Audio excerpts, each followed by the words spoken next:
Cardiac chambers.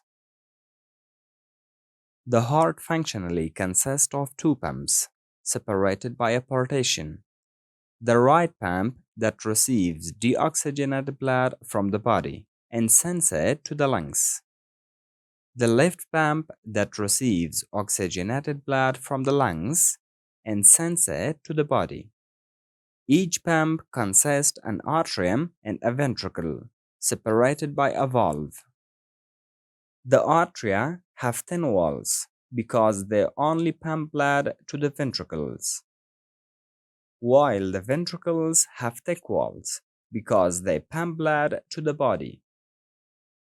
If we compare both ventricles, the left ventricle has a thicker wall because it pumps blood to the entire body, while the right ventricle has a thinner wall because it only pumps blood to the lungs.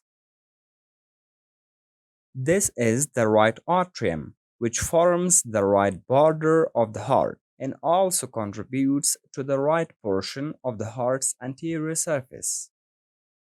Blood returning to the right atrium enters through one of three vessels. These are the superior and inferior vena cava, which together deliver blood to the heart from the body, and the coronary sinus, which returns blood from the walls of the heart itself. The superior vena cava enters the upper posterior portion of the right atrium, and the inferior vena cava and coronary sinus enter the lower posterior portion of the right atrium. If we cut open the right atrium and look inside, we will see that its interior is divided into two continuous parts. Externally, this separation is indicated by a shallow, vertical groove or sulcus terminalis cordis.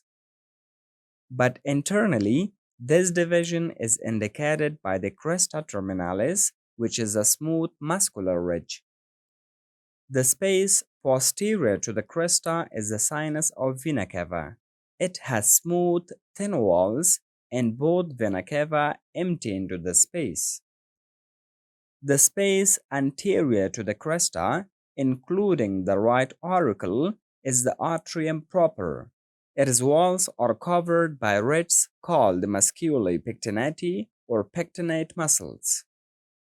These ribs are also found in the right auricle, which is an ear-like, conical, muscular pouch that externally overlaps the ascending aorta.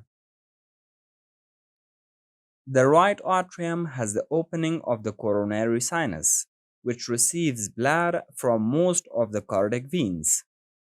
It has the opening of the inferior vena cava also, which receives blood from the inferior part of the body. Associated with these openings are small folds of tissue, which are the valve of the coronary sinus and the valve of the inferior vena cava. The right and left atria are separated by the interatrial septum.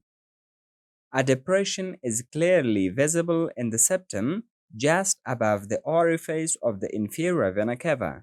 This is the fossa ovalis, or oval fossa. The prominent margins of this fossa is called the limbus fossa ovalis, or border of the oval fossa. The fossa ovalis marks the location of the embryonic foramen ovale, which is an important part of fetal circulation. This is the right ventricle, forms most of the anterior surface of the heart and a portion of the diaphragmatic surface. The outflow tract of the right ventricle, which leads to the pulmonary trunk, is the conus arteriosus, or infundibulum. This area has smooth walls. The walls of the inflow portion of the right ventricle have numerous muscular, irregular structures called trabeculi carni. If it attaches to the ventricular wall at one point, it forms a ridge, and if it attaches at 2 points, it forms a bridge.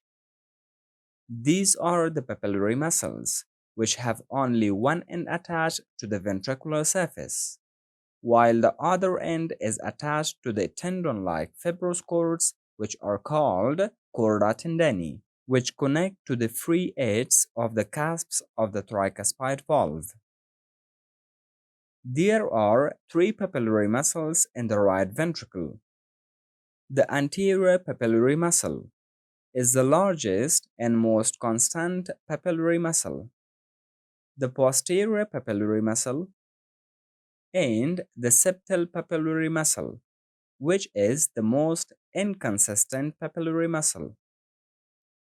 A single specialized trabeculum, the septomarginal trabecula or moderator band, forms a bridge and carries a portion of the cardiac conduction system, the right bundle of the right atrioventricular bundle, to the anterior wall of the right ventricle. The valve, which is located between the right atrium and the right ventricle, is called the tricuspid valve. It usually consists of three cusps or leaflets: the anterior, septal, and posterior cusps. The free margins of the cusps are attached to the chorda tendineae, which arise from the tips of the papillary muscles.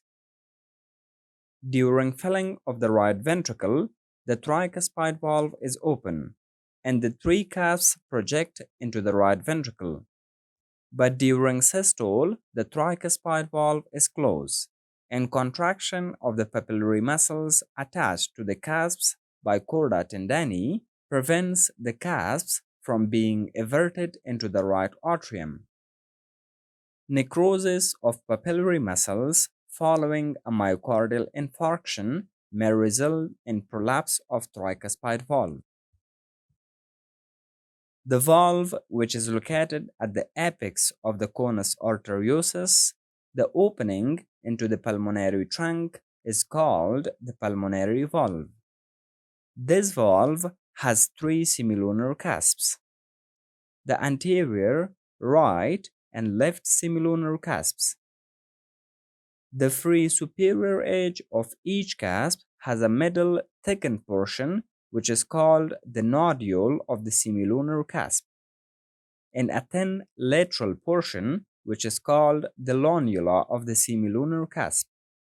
Each cusp forms a pocket-like sinus, which is called pulmonary sinus.